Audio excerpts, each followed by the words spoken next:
तो बच्चों हम लोगों ने जैसा कि पार्ट 1 और पार्ट 2 में पढ़ लिया था डिटेक्शन के बारे में कि एलिमेंट्स का डिटेक्शन कैसे करते हैं, तो अब हम लोग कंटिन्यू करते हैं बेटा कि डिटेक्शन एलिमेंट्स का तब करेंगे जब वहां पर नाइट्रोजन और सल्फर दोनों होगा, है ना। तो अपनी हेडिंग आज की क्या हो जाएगी, अपनी हेडिंग हो जाएगी detection of nitrogen and sulphur, nitrogen and sulphur, ठीक है बेटा, नाइट्रोजन एंड क्या, सल्फर, ठीक। तो नाइट्रोजन एंड सल्फर की हम लोग बातें करेंगे, किस तरीके से नाइट्रोजन एंड सल्फर की बातें होंगी, आइए जरा हम लोग देख लेते हैं, ठीक है ना, कि जब हमारे पास में नाइट्रोजन और सल्फर दोनों प्रेजेंट होगा तो हम लोग कैसे यहाँ पर देखेंगे और कैसे यहाँ पर सीखेंगे। आ जाओ बेटा, ध्यान देना जरा, जब हमारे पास में नाइट्रोजन और सल्फर होगा तो हमें क्या करना है, ऑर्गेनिक कंपाउंड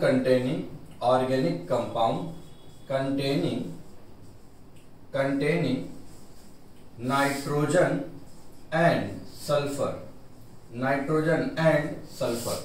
और हमें उसे किसके साथ हीट करना है बेटा, हमें वही अपना काम करना है, फ्यूजन करवा देना है, ठीक है ना, किसके साथ, सोडियम के साथ, ठीक है ना, सोडियम के साथ हमने क्या करा दिया, फ्यूजन करवा दिया, यानी रिएक्शन करवा दी, क्लियर है। और यहाँ पर क्या क्या, डिस्टिलेशन करवा दिया।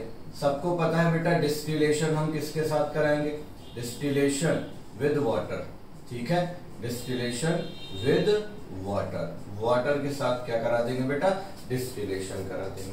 मुझे लगता है इतनी बात समझ में आ गई होगी।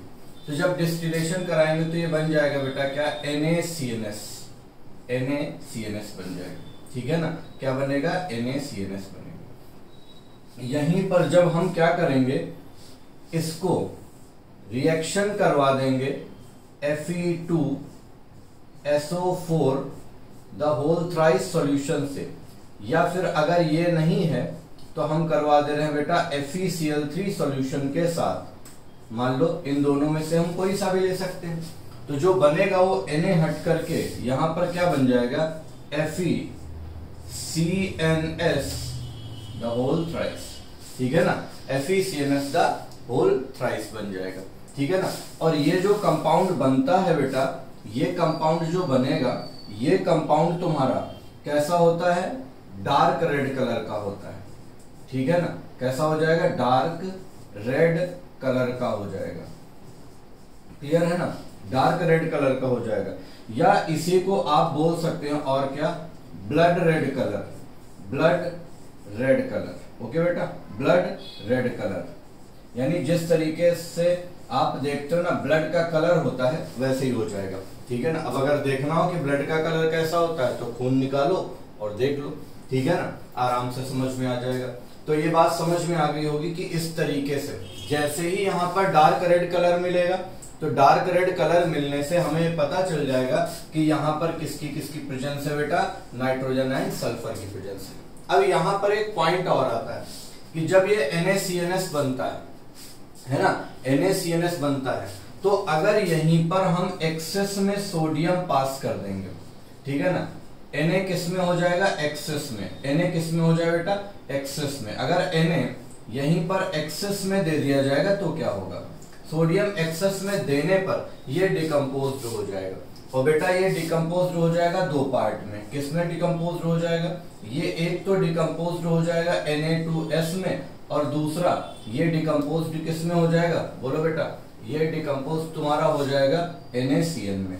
अब हम यहाँ पर अलग अलग इनको टेस्ट कर सकते हैं, अलग अलग डिटेक्ट कर सकते हैं, समझ में आया ना, यानी सल्फाइड को अलग टेस्ट और साइनाइड को अलग टेस्ट कर सकते हैं। तो अगर कभी क्वेश्चन पूछा जाए कि जब ये सोडियम फिल्ट्रेट बनेगा या सोडियम एक्सट्रैक्ट बनेगा, ये जो बन रहा है बेटा लेसिन एक्सट्रैक्ट बन रहा है, यहाँ पर एक्सेस में सोडियम पास करोगे तो क्या होगा, तो बेटा ये डिकम्पोज्ड हो जाएगा, और डिकम्पोज्ड होने के बाद में ये किस में चेंज हो जाएगा, Na2S में और NaCN में। अब हम इसकी सल्फाइड की अलग यानी सल्फर की अलग डिटेक्शन करा सकते हैं, CN का अलग डिटेक्शन करा सकते हैं, यानी नाइट्रोजन का अलग डिटेक्शन करा सकते हैं, ठीक है ना, इस तरीके से। लेकिन यहाँ पर जब एक्सेस में नहीं होगा, लिमिटेड होगा, प्लस FeCl3 सॉल्यूशन या फिर ये सॉल्ट सॉल्यूशन इसमें पास करने पर कैसा मिलेगा, डार्क रेड कलर मिलेगा। तो इससे कंफर्मेशन क्या मिलता है, इससे कंफर्मेशन ये मिलेगा कि यहाँ पर नाइट्रोजन और सल्फर दोनों है। तो बच्चों इस तरीके से हम लोगों ने यहाँ पर क्या किया, डिटेक्शन करवा लिया। आपने देखा होगा किसका डिटेक्शन करवाया हमने, यहाँ पर बेटा हम लोगों ने डिटेक्शन करा लिया है, अगर आपको ध्यान हो तो नाइट्रोजन और सल्फर का। ओके बच्चे, आओ बच्चों, यहाँ पर आपके सामने इतनी बात हो गई है, इतनी बात आपके समझ में आ गई है, राइट। तो अब यहीं पर हम लोग क्या करेंगे, इसके बाद जो पढ़ने वाले हैं, है ना, इसके बाद जो हम लोग पढ़ने वाले हैं वो पढ़ने वाले हैं क्या बेटा, क्वांटिटेटिव एनालिसिस हम लोग पढ़ेंगे। इससे अभी तक का हम डिटेक्शन बता रहे थे, और डिटेक्शन का मतलब क्या होता है, क्वालिटेटिव एनालिसिस, यानी ऑर्गेनिक कंपाउंड जो दिया गया है उसमें कौन कौन सा एलिमेंट प्रेजेंट है, ठीक है ना। अब हम लोग जो देखने जा रहे हैं जिसको हम लोग एस्टिमेशन बोलते हैं, और एस्टिमेशन बोलेंगे, एस्टिमेशन के साथ साथ ही अगर आप देखोगे तो इसको हम लोग क्या देखते हैं, एस्टिमेशन। तो अगली अपनी हेडिंग जो है वो क्या है बेटा, एस्टिमेशन है, या इसी को हम लोग बोलते हैं क्या, quantitative analysis. Quantitative analysis, right. अब ये क्वांटिटेटिव एनालिसिस है बेटा, ध्यान से देखना।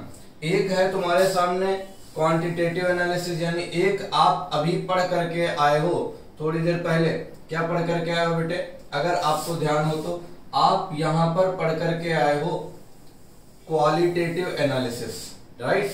और अगर देखा जाए तो इस जगह पर आप अब क्या पढ़ रहे हो, क्वांटिटेटिव एनालिसिस, यानी ऑर्गेनिक कंपाउंड में जो एलिमेंट्स हैं उनकी क्या क्वांटिटीज प्रेजेंट है। क्लियर है ना, इसी को आप एस्टिमेशन बोलते हो या क्वांटिटेटिव एनालिसिस बोलते हो। तो अब जरा यहां पर आपको कुछ बातें समझनी होंगी, और वो बातें क्या क्या हैं आइए जरा देख लेते हैं, ठीक है बेटा।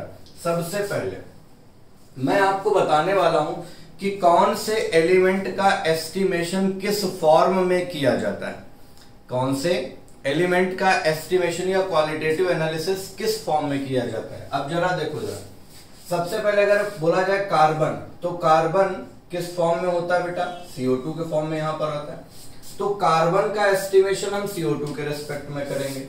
हाइड्रोजन का एस्टिमेशन जो होता है वो किसके फॉर्म में करते बेटा, H2O के फॉर्म में करते हैं, ठीक है। वहीं पर सल्फर का एस्टिमेशन किस फॉर्म में करेंगे, बता दो बेटा। सल्फर का एस्टिमेशन होता है BaSO4 के फॉर्म में।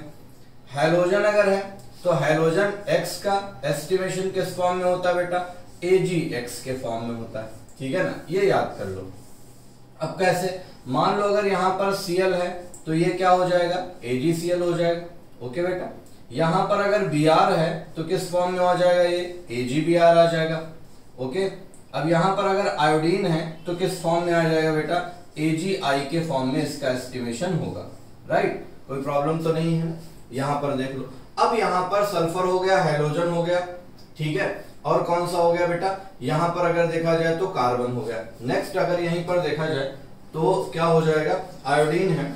आयोडीन के बाद में मैंने कहा फास्फोरस, तो फास्फोरस का एस्टिमेशन जो होता है बेटा वो होता है Mg2P2O7 के फॉर्म में होता है, Mg2P2O7 के फॉर्म में होता है, ओके बेटा, Mg2P2O7 के फॉर्म में होता है।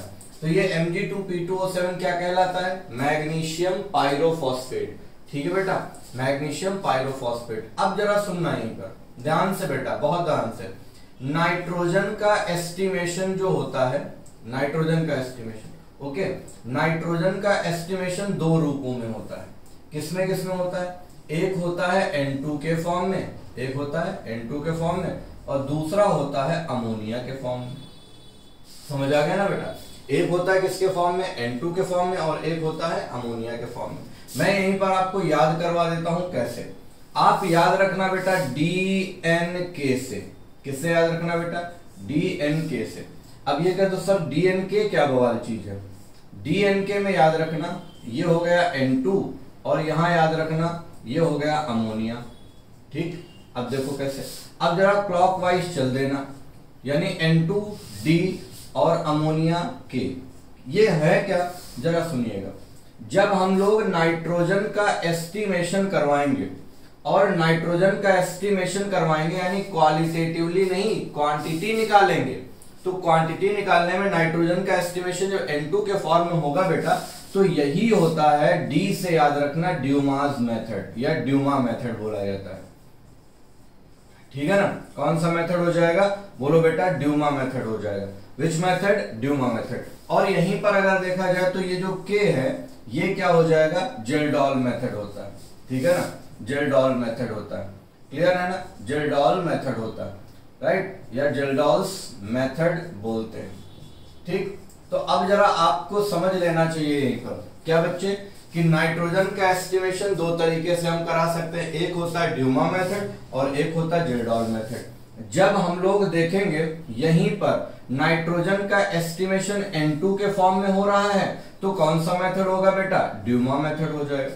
जब नाइट्रोजन का एस्टिमेशन अमोनिया के फॉर्म में हो रहा है तो कौन सा मेथड हो जाएगा, जेल्डॉल मेथड। मैं बता दूं बेटा, ये जो आपके सामने पार्ट दिख रहा है, इतना पार्ट, राइट, ये जो दोनों मेथड है ये वेरी वेरी इंपॉर्टेंट है, इनको हम लोगों को पढ़ना है, राइट, और लिख लेंगे वेरी इंपॉर्टेंट। हम लोग पढ़ेंगे भी, बहुत इंपॉर्टेंट है बेटा, राइट, क्योंकि क्वेश्चन आता है, हर बार आता है इनसे, तो इनको बहुत अच्छे से कवर कर लेना।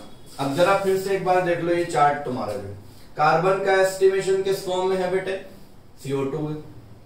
हाइड्रोजन का एस्टिमेशन वाटर के फॉर्म में है, सल्फर का एस्टिमेशन BaSO4 के फॉर्म में है, X का यानी हेलोजन का एस्टिमेशन AgX के फॉर्म में है।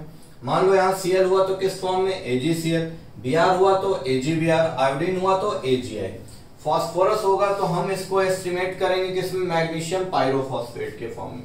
नाइट्रोजन होगा बेटा तो यहाँ पर N2 है और यहाँ पर क्या है, अमोनिया है, याद हो गया ना। तो नाइट्रोजन का एस्टिमेशन दो रूपों में होगा, किसमें होगा बताओ बेटा वालों, N2 और क्या हो जाएगा, अमोनिया हो जाएगा। कोई डाउट तो नहीं आएगा ना, तो इसे ध्यान रखना बड़ी बखूबी से।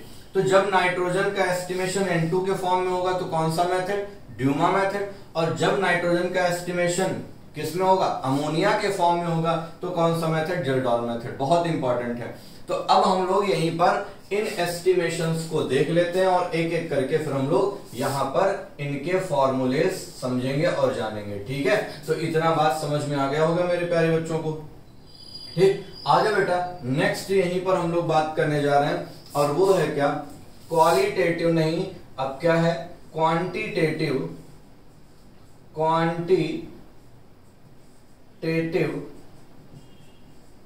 Analysis of quantitative analysis of carbon and hydrogen. यानी अब हम लोग क्वांटिटी निकालने वाले हैं किसकी बेटा, कार्बन एंड हाइड्रोजन की, यानी क्वांटिटेटिव एनालिसिस हम लोग करने वाले हैं। तो आइए जरा देख लेते हैं और समझ लेते हैं यहाँ पर कैसे हम लोग करेंगे क्वांटिटेटिव एनालिसिस कार्बन और हाइड्रोजन का। ओके बेटा, अब जरा देखना ध्यान से, हमारे पास में अगर देखा जाए तो ऑर्गेनिक कंपाउंड है, ऑर्गेनिक कंपाउंड जिसमें क्या है बेटा, कार्बन और हाइड्रोजन है। ठीक है, कंटेन्स कार्बन एंड हाइड्रोजन, जहां पर क्या है बेटा, कार्बन और हाइड्रोजन है। क्लियर है। अब हमने फिर से वही काम किया, यहां पर बेटा इसको हमने ड्राई CuO के साथ, ड्राई CuO के साथ हीट किया, एयर पास की। क्लियर है ना, एयर पास की। तो जैसे ही एयर पास की तो सबको पता है ड्राई CuO का फंक्शन मैं पहले बता चुका हूं लेक्चर 1 में, मैं यहां पर फिर से बता दे रहा हूं बेटा। इसका फंक्शन होता है कि नॉन मेटल्स को उसके ऑक्साइड में चेंज करना। नॉन मेटल्स को किसमें चेंज कर देता है, ऑक्साइड में चेंज कर देता है। तो यहां पर जब देखोगे क्या हो जाएगा, कार्बन को चेंज कर देगा CO2 में। ओके बेटा, कार्बन को किसमें चेंज करेगा, CO2 में, और दूसरा हाइड्रोजन को किसमें चेंज कर देगा, H2O में। ठीक है, कार्बन को चेंज किया CO2 में और हाइड्रोजन को किसमें कर दिया, H2O में। अब देखो बेटा, इस कार्बन को हम पास कराएंगे किसमें, KOH सॉल्यूशन से। ठीक है ना, KOH सॉल्यूशन से, और यहां पर H2O को हम पास कराएंगे किससे, एनहाइड्रस CaCl2 से, कैल्शियम क्लोराइड से। अगर ये नहीं है तो हम ले सकते हैं क्या बेटा, याद रखना, ClO4 द होल ट्वाइस। ठीक है, क्या ले सकते हैं बोलो बेटा, MgClO4 द होल ट्वाइस। इसका नाम जानते हो, इसका नाम होता है एनहाइड्रॉन। क्या नाम होता है बेटा, एनहाइड्रॉन। ठीक है ना, क्या नाम हो जाएगा, एनहाइड्रॉन। अब सुनो जरा, एनहाइड्रस कैल्शियम क्लोराइड या फिर क्या हुआ, एनहाइड्रॉन ले लिया, या इसी को बोलते हैं मैग्नीशियम परक्लोरेट। ठीक, अब ध्यान दो, जब हम इनको पास कराएंगे, ठीक है, केओएच यानी अब केओएच सॉल्यूशन होता कहां पर है बेटा, ये पोटास बल्ब में होता है। ठीक है, एपरेटस है जहां पर केओएच सॉल्यूशन होगा। अब केओएच क्या करेगा, CO2 को एब्जॉर्ब करेगा। ठीक है ना, तो क्या हो जाएगा, KOH एब्जॉर्ब क्या, CO2। ठीक है, और एनहाइड्रस AlCl3 क्या करेगा, एनहाइड्रस CaCl2 यानी एनहाइड्रस कैल्शियम क्लोराइड क्या करेगा बेटा, एब्जॉर्ब क्या बेटे, वाटर। तो जब वाटर एब्जॉर्ब करेगा तो जो इसका इनिशियल वेट होगा उससे वेट हमें थोड़ा सा बढ़ता नजर आएगा कि नहीं आएगा, यानी जो वेट शुरुआत में होगा और वाटर जब एब्जॉर्ब कर लेगा तो बताओ इसका वेट बढ़ जाएगा कि नहीं बढ़ जाएगा, बढ़ जाएगा। ठीक, ऐसे ही KOH जो होगा, KOH क्या करेगा, जैसे CO2 का एब्जॉर्ब करेगा तो जो वेट KOH का हम लेंगे शुरुआत में उससे वेट थोड़ा सा क्या मिलेगा, बढ़ता हुआ मिलेगा ना, यानी KOH का वेट बढ़ जाएगा और एब्जॉर्ब करने के बाद, और एनहाइड्रस CaCl2 का वेट बढ़ जाएगा वाटर एब्जॉर्ब करने के बाद। तो यही बढ़ा हुआ वेट किसका वेट बताएगा, बोलो बेटा, CO2 और H2O का। तो हमारे पास में एक नोट पॉइंट मिल गया यहां पर, क्या नोट पॉइंट मिल गया, क्या बोलो बेटा, increase in weight of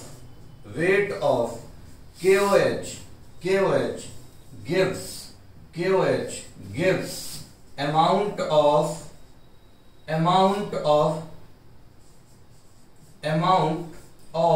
CO2 and increase in weight of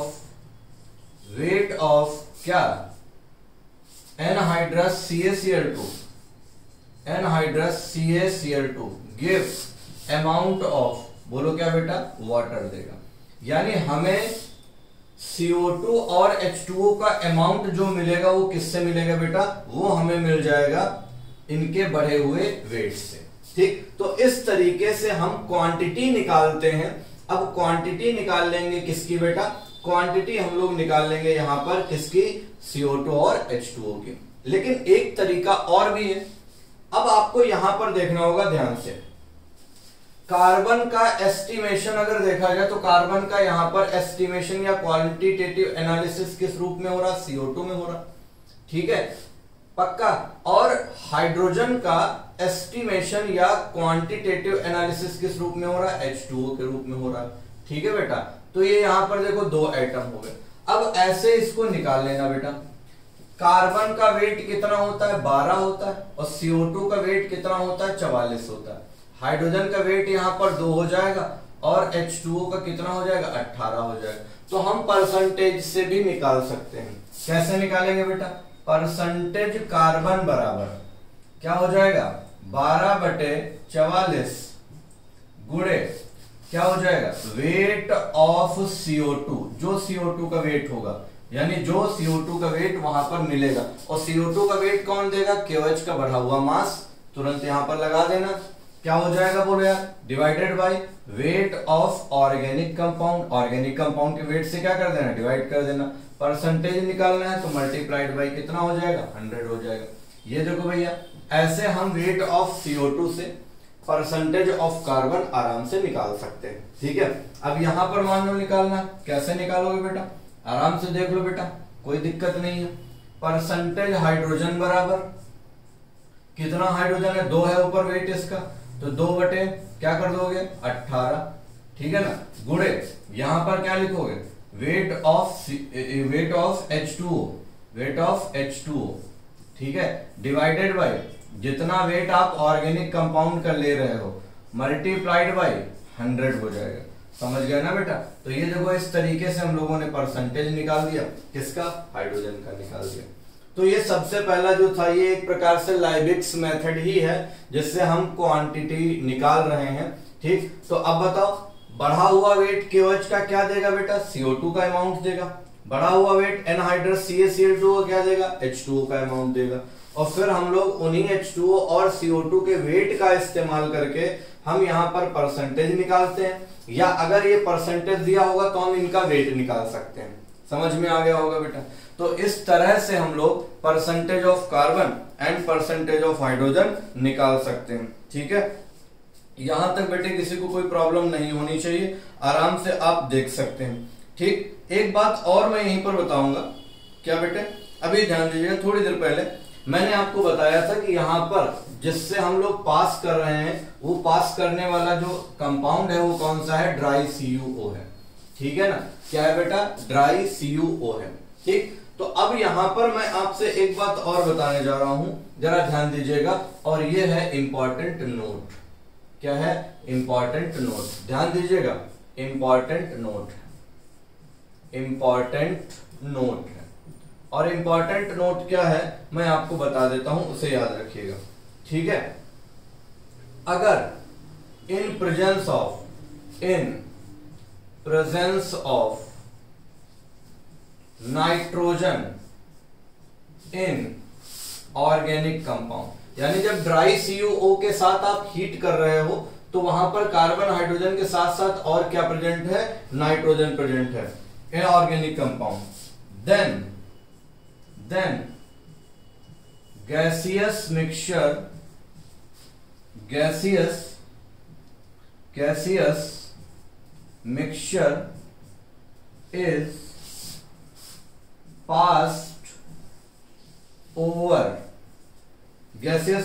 is passed over heated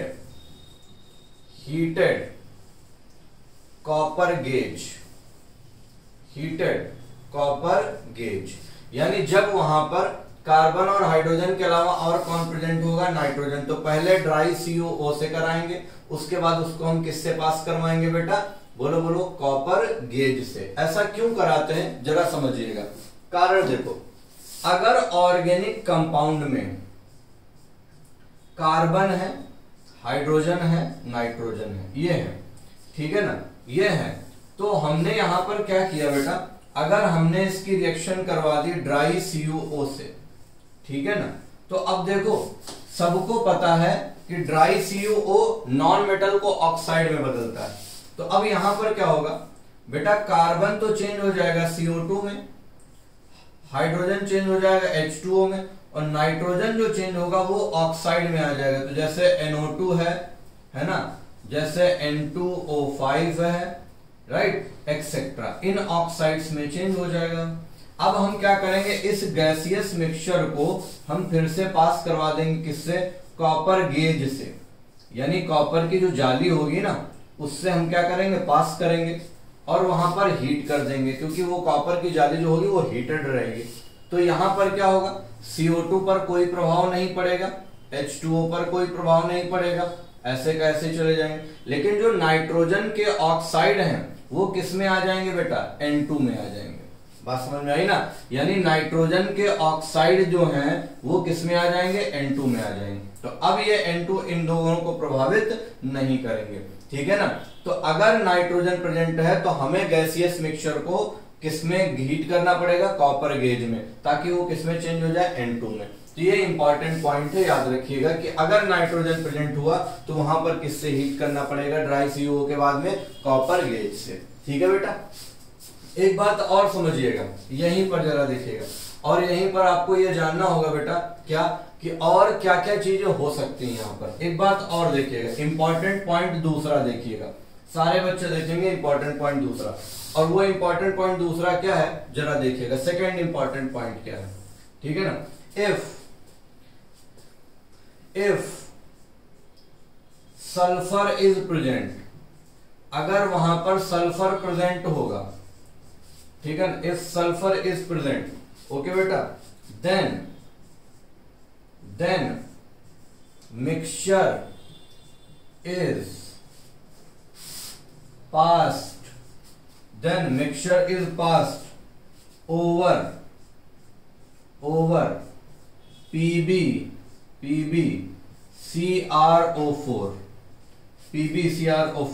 clear है ना। Mixture is passed over PbCr4 यानी लेड क्रोमेट से पास करवाया जाएगा अगर वहां पर कौन है बेटा, सल्फर प्रेजेंट है। क्लियर, जैसे नाइट्रोजन अगर प्रेजेंट होगा तो ऑक्साइड में चेंज हो जाएगा, तो उसको हमने कॉपर गैस से पास करा दिया। अगर सल्फर प्रेजेंट होगा तो फिर यहां पर कॉपर गैस की जगह क्या लेंगे बेटा, लेड क्रोमेट लेते हैं। क्लियर है ना, राइट। तीसरा इंपॉर्टेंट पॉइंट इसी तरीके का है, क्या, if sulphur and halogen is present, अगर सल्फर या हैलोजन प्रेजेंट होगा, then halogen is present, then mixture is heated with, या मिक्सचर इज पास्ड ओवर, तब हम मिक्सचर को कहां से पास कराएंगे बेटा, तब मिक्सचर को पास किया जाएगा, फिर से यही हमारे पास कंपाउंड है PbCrO4, ठीक है ना, पास्ड ओवर PbCrO4। क्लियर है, याद रखोगे बेटा, यहां तक किसी को कोई डाउट तो नहीं होगी ना, क्लियर, याद रखेंगे बेटा। तो ये हो गया, देखो परसेंटेज भी निकाल लिया और ये भी जान लिया कि अगर वहां पर नाइट्रोजन या हाइड्रोजन या सल्फर होंगे तो हमें उनको कैसे दूर करना है, हमें उनको कैसे चेंज करना है। सल्फर होगा तो लेड क्रोमेट ले सकते हैं, सल्फर एंड हाइड्रोजन होगा तो भी हम ये ले सकते हैं बेटा, ठीक है। नाइट्रोजन होगा तो हमें क्या लेना पड़ेगा, कॉपर गेज लेना पड़ेगा, ठीक है, जिससे हम CO2, H2 N2 को अलग कर सकें। क्लियर है ना बेटे, यहां तक हो गया। नेक्स्ट आ जाइएगा, अगला जो हम लोग कराने जा रहे हैं वो है बेटा estimation of sulphur, halogen and phosphorus, ठीक है, estimation of sulphur, halogen and phosphorus. Clear है, sulphur, halogen and phosphorus. Clear, आ जाओ हेडिंग डाल लेते हैं यहीं पर, एस्टिमेशन ऑफ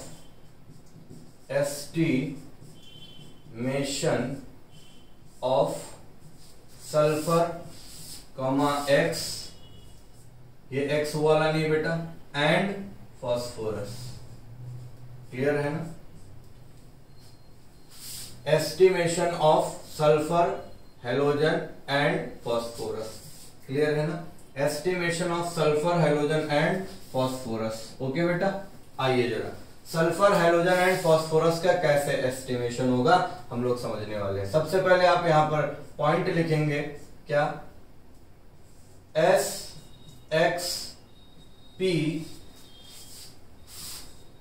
estimated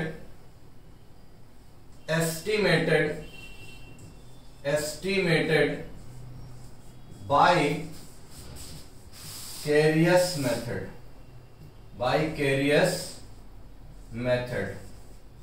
कौन सा मेथड यूज करते हैं बेटा, कैरियस मेथड यूज करते हैं। इसको आपने याद रखना है बहुत अच्छे से, कौन सा मेथड यूज करेंगे, कैरियस मेथड यूज करते हैं, ठीक है। अब यहीं पर अगर देखा जाए तो इस कैरियस मेथड में इसका जो कॉमन रिएजेंट होता है वो क्या होता है, common reagent used is HNO3, ठीक है ना। जो कॉमन रिएजेंट हम लोग यूज करते हैं वो कौन सा होता है, बोलो बेटा, HNO3। और HNO3 कैसा होना चाहिए, कॉन्संट्रेटेड। कैसा होना चाहिए, कॉन्संट्रेटेड, ठीक है। याद रखना, जब भी हम सल्फर का, हैलोजन का, फॉस्फोरस का एस्टिमेशन कराएंगे तो वहीं पर कॉमन रिएजेंट कौन सा यूज किया जाएगा, कॉन्संट्रेटेड HNO3 यूज किया जाएगा। ओके बेटा, कॉन्संट्रेटेड HNO3 हम लोग इसका यूज करते हैं। इसे आपको याद रखना है और इसे आपको समझ के रखना है, ठीक। कोई प्रॉब्लम नहीं होनी चाहिए, कोई प्रॉब्लम आपको यहां पर नहीं दिखनी चाहिए। ओके बेटा, तो ये आपके सामने हो गया। अब यहीं पर हम एक एक करके आपको एस्टिमेशन करना सिखा रहे हैं, तो उससे आपका मामला क्लियर हो जाएगा। सबसे पहले हम लोग यहां पर क्या करेंगे, एस्टिमेशन करेंगे हैलोजन का। देखो बेटा ध्यान से, एस्टिमेशन या quantitative estimation of halogen, estimation of halogen. Clear है ना, हैलोजन का एस्टिमेशन हम लोगों को करना है। ध्यान दीजिएगा, कैसे हैलोजन का एस्टिमेशन करेंगे, ठीक। हमारे पास में ऑर्गेनिक कंपाउंड है, ऑर्गेनिक कंपाउंड कंटेनिंग कंटेनिंग क्या है बेटा, हैलोजन। ठीक है, हैलोजन कंटेनिंग ऑर्गेनिक कंपाउंड है। अब अपन इसमें क्या करेंगे, इसको अपन हीट कर देंगे यहां पर कॉन्सेंट्रेटेड HNO3 से, क्योंकि कॉमन रिएजेंट है। ओके बेटा, किससे हीट करेंगे, कॉन्सेंट्रेटेड HNO3 से। ठीक है ना, तो हम कह सकते हैं क्या, हीट विद या boiling with concentrated HNO3। Okay, HNO3 के साथ हम क्या कर देंगे, इसको बॉइल कर देंगे। जैसे ही HNO3 के साथ बॉइल किया जाएगा तो यहां पर बेटा साथ में क्या ऐड करेंगे, AgNO3 इज एडेड। जैसे ही AgNO3 ऐड करेंगे तो बेटा तुरंत ये चेंज हो जाएगा किसमें, AgX में। समझ आया ना, किसमें चेंज हो जाएगा, AgX में।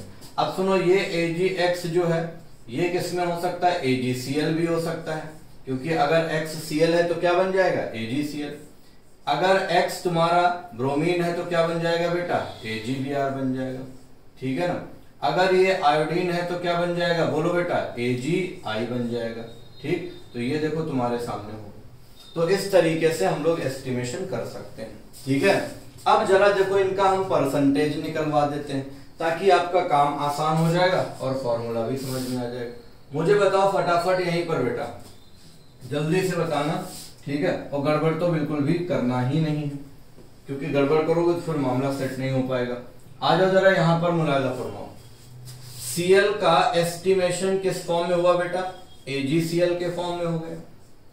यहां पर बताओ Br का एस्टिमेशन किस फॉर्म में होगा, AgBr के फॉर्म में होगा, AgBr के फॉर्म में होगा। ठीक है, आयोडीन का एस्टिमेशन किस फॉर्म में होगा, जल्दी से बताओ बेटा, AgI में होगा। अब मैं इनका वेट बता देता हूं ताकि आपका काम यहीं पर आसान हो जाएगा और आपसे गड़बड़ियां नहीं होंगी बेटे। ठीक है, जैसे देखो इसका देखो 35.5, Cl का कितना होता है बेटा, 35.5 हो जाता है, 35.5 हो जाता है। ओके, कितना हो जाता है, 35.5। इसका देखोगे कितना हो जाएगा मालूम है, जब इसका देखोगे तो यहां पर क्या हो जाएगा, हम लोग देख रहे हैं AgCl का है ना 143.5, कितना 143.5। Br का सबको पता वेट कितना होता है बेटा, 80 होता है, तो ये हो जाएगा 188। आयोडीन का होता है 127। ठीक है, तो AgI का कितना हो जाएगा बेटा, 235। अब देखो परसेंटेज निकालना बड़ा ही आसान हो जाएगा। कैसे आसान हो जाएगा, जरा देखना, ध्यान से देखना। यहीं पर कैसे निकालोगे, परसेंटेज क्लोरीन बराबर फॉर्मूला, ऊपर क्या लिखोगे बेटा 35.5, नीचे क्या लिखना है 143.5 इनटू वेट ऑफ AgCl। जो भी AgCl का वेट दिया हो क्वेश्चन में, अगर नहीं दिया होगा तो ये परसेंटेज दिया होगा तो आपको वेट निकालना पड़ेगा, divided by weight of organic compound multiplied by 100। ये आ गया। देखो इधर बताओ बेटा क्या हो जाएगा, परसेंटेज ब्रोमीन बराबर क्या 80/188 इनटू ऊपर क्या हो जाएगा वेट ऑफ AgBr, ठीक है, divided by weight of organic compound. हो गया ना, इनटू कितना करोगे 100, क्योंकि परसेंटेज निकालना। इधर बताओ परसेंटेज आयोडीन बराबर कितना हो जाएगा बेटा 127 divided by 235 into weight of AgI हो जाएगा, ठीक है ना, डिवाइडेड बाय क्या हो जाएगा वेट ऑफ ऑर्गेनिक कंपाउंड हो जाएगा इनटू 100 हो जाएगा, क्योंकि परसेंटेज निकालना है। ठीक है, तो ये देखो भैया परसेंटेज क्लोरीन निकालने का फॉर्मूला ये हो गया, परसेंटेज ब्रोमीन निकालने का फॉर्मूला ये हो गया, और वहीं पर अगर देखोगे बेटे तो परसेंटेज आयोडीन निकालने का फॉर्मूला ये हो गया तुम्हारे सामने। इस तरीके से हम लोगों ने परसेंटेज का फॉर्मूला पढ़ लिया, एस्टिमेशन पढ़ लिया। ठीक, ये फॉर्मूला, इससे पहले मैंने किसका बताया बेटा, कार्बन का और हाइड्रोजन का परसेंटेज निकालना बताया। अभी मैं केरियस मेथड से किसका बता रहा हूँ, हाइड्रोजन का बता रहा हूँ, ठीक है ना। अब आ जाइए केरियस मेथड में ही हम लोग सल्फर का करने जा रहे हैं। ओके बेटा, किसका करने जा रहे हैं, सल्फर का, फिर करेंगे हम लोग फास्फोरस का।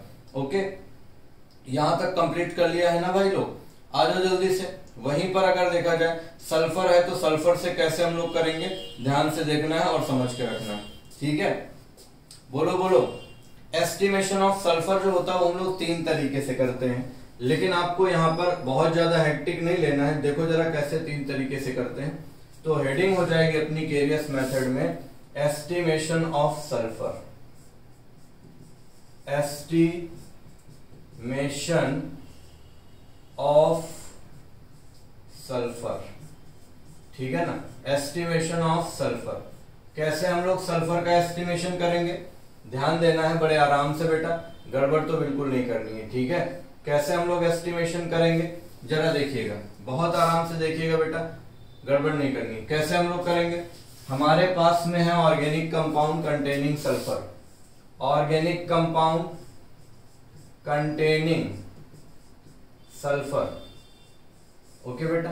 और हमारे पास में ये सल्फर है, हमने क्या किया, इस सल्फर कंटेनिंग ऑर्गेनिक कंपाउंड को हीट कर दिया, ठीक है ना, किसके साथ, या बॉईल कर दिया, ठीक है ना, बॉइल्ड विथ किसके, कॉन्सेंट्रेटेड HNO3, क्योंकि ये कॉमन रिएजेंट है इसका, कॉन्सेंट्रेटेड HNO3 का।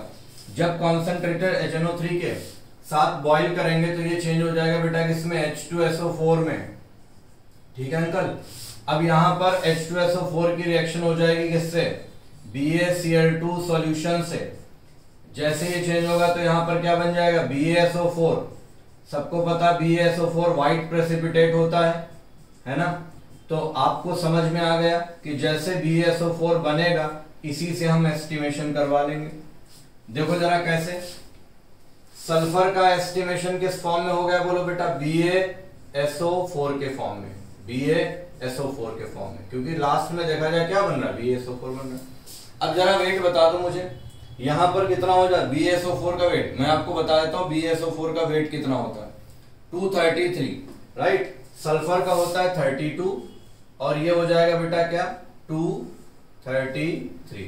अब परसेंटेज निकालना बड़ा आसान हो गया, चलो जल्दी से बताओ बेटा क्या हो जाएगा। परसेंटेज सल्फर बराबर, ऊपर लिखना है 32, नीचे लिखना है जिस फॉर्म में एस्टिमेशन हो रहा है 233 इंटू वेट ऑफ क्या है, BaSO4, है ना, डिवाइडेड बाय क्या हो जाएगा, weight of organic compound multiplied by 100 हो जाएगा, ठीक है। याद रखना, इंपॉर्टेंट है ये, क्लियर। तो ये लो भैया हो गया, ठीक। अब इस तरीके से अगर आप देखोगे तो यहां पर आपने सल्फर का एस्टिमेशन करा लिया, उसका परसेंटेज पता चल गया, ठीक है बेटा। अब जो हम लोग करने जा रहे हैं वो किसका करने जा रहे हैं, एस्टिमेशन ऑफ फास्फोरस का, ठीक है। किसका करेंगे बेटा, एस्टिमेशन ऑफ फास्फोरस का। ये लो भाई फॉर्मूला हो गया, इसे याद रखना, ठीक। नेक्स्ट आ जाओ बच्चे, क्योंकि सारे फॉर्मूलेज एक साथ कर लेते हैं, फिर क्वेश्चन प्रैक्टिस एक में कर लेंगे, ताकि आपका मामला यहां पर सेट हो जाएगा, ठीक है। क्या हो जाएगा जल्दी से बोलो, एस्टिमेशन ऑफ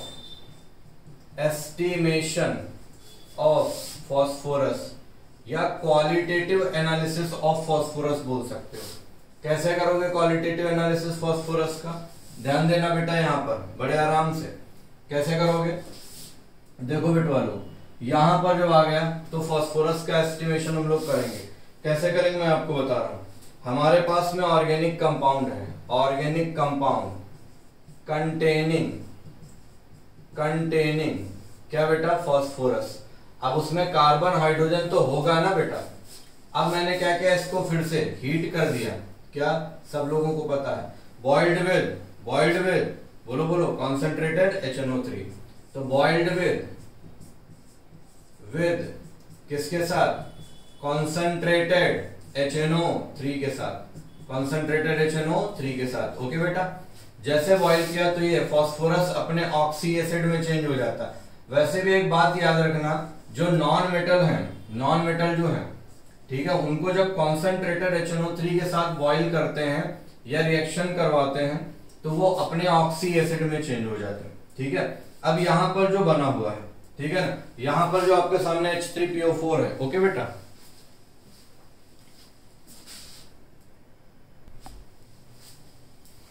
तो ये H3PO4 बन जाएगा बेटा। ठीक है, अब H3PO4 का क्या करना है, हम लोग रिएक्शन करवा देंगे इसकी। देखो किससे किससे रिएक्शन करा सकते हैं। यहां पर हम करा देंगे बेटा MgCl2 plus NH4Cl, right, NH4Cl plus NH4OH, NH4OH। और अगर आप ये नहीं जानना चाहते हो तो आप सिंपल से यहां पर बोल सकते थे बेटा क्या, हम रिएक्शन करवा देंगे इनकी मैग्नीशिया मिक्सचर से, मैग्नीशिया मिक्सचर से। ठीक है, तो मैग्नीशिया मिक्सचर से जब रिएक्शन कराएंगे तो बेटा ये बन जाएगा magnesium ammonium phosphate, magnesium ammonium phosphate बन जाएगा। ठीक है, ये जो कंपाउंड है इसका नाम याद रखिएगा, ये क्या है बेटा, मैग्नीशियम अमोनियम फॉस्फेट है। जब हम इसको स्ट्रॉन्ग हीट करेंगे यहां पर, तो बेटा स्ट्रॉन्ग हीट करने पर देखो क्या होगा, मैं आपको बता देता हूं। जैसे ही हम इसे स्ट्रॉन्ग हीट करेंगे तो स्ट्रॉन्ग हीट करने पर ये पायरो में आ जाएगा। ठीक है, क्योंकि हीट करा करके जो कंपाउंड बनता है उसका नाम लिखने से पहले हम पायरो वर्ड यूज करते हैं। तो बनेगा क्या बेटा, ये बन जाएगा Mg2P2O7। ठीक है, इसका नाम होगा क्या, मैग्नीशियम, मैग्नीशियम, ठीक है ना, मैग्नीशियम पायरोफॉस्फेट, पायरोफॉस्फेट बन जाएगा, पायरोफॉस्फेट बन जाएगा। ओके बेटा, तो यहां पर आपने देख लिया फास्फोरस का एस्टिमेशन किस रूप में हो रहा है, मैग्नीशियम पायरोफॉस्फेट के रूप में। तो ये क्या हो गया, 2 फास्फोरस है ना, इज इक्वल टू किसमें, Mg2P2O7, Mg2P2O7, यानी कि इसका एस्टिमेशन इस रूप में हो रहा है। अब जरा यहीं पर हम लोग निकाल लेते हैं इसका परसेंटेज। तो परसेंटेज का फॉर्मूला क्या होगा बच्चों, यहां पर जरा ध्यान दीजिएगा। परसेंटेज फास्फोरस बराबर हो जाएगा यहां पर, परसेंटेज फास्फोरस बराबर, देखो ये है 62 तुम्हारा, और ये हो जाएगा 222। अब आराम से कर लो, क्या हो जाएगा, 62 divided by 222 multiplied by weight of Mg2P2O7, यानी जितना ये बनेगा इसको डिवाइड कर देना है वेट ऑफ ऑर्गेनिक कंपाउंड से, मल्टीप्लाई कर देना है कितने से बेटा, 100 से। ये ले भाई, परसेंटेज का फॉर्मूला आ गया। तो यहां तक मैंने कैरियस मेथड का, सल्फर, हैलोजन और फास्फोरस का एस्टिमेशन आपको फॉर्मूला बता दिया। अभी यहां पर हम लोग क्वेश्चन है, क्योंकि सारे फॉर्मूले एक साथ कर लेते हैं फिर हम लोग आगे बढ़ जाएंगे। ओके बेटा, तो ये लो भैया, ये आपके सामने हो गया है। तो यहां पर आपने देखा हम लोगों ने नाइट्रोजन सल्फर का पहले डिटेक्शन पढ़ा था, फिर एस्टिमेशन पढ़ना शुरू किया यहाँ पर। ओके बच्चे, तो ये तुम्हारे सामने हो गया है, राइट। आ जाओ नेक्स्ट, यहाँ पर हम लोग आ जाते हैं, और अगला जो है वो क्या है, estimation of nitrogen. Important method अब शुरू होने वाले हैं, ठीक है ना, इंपॉर्टेंट मेथड अब शुरू होने वाले हैं। ओके,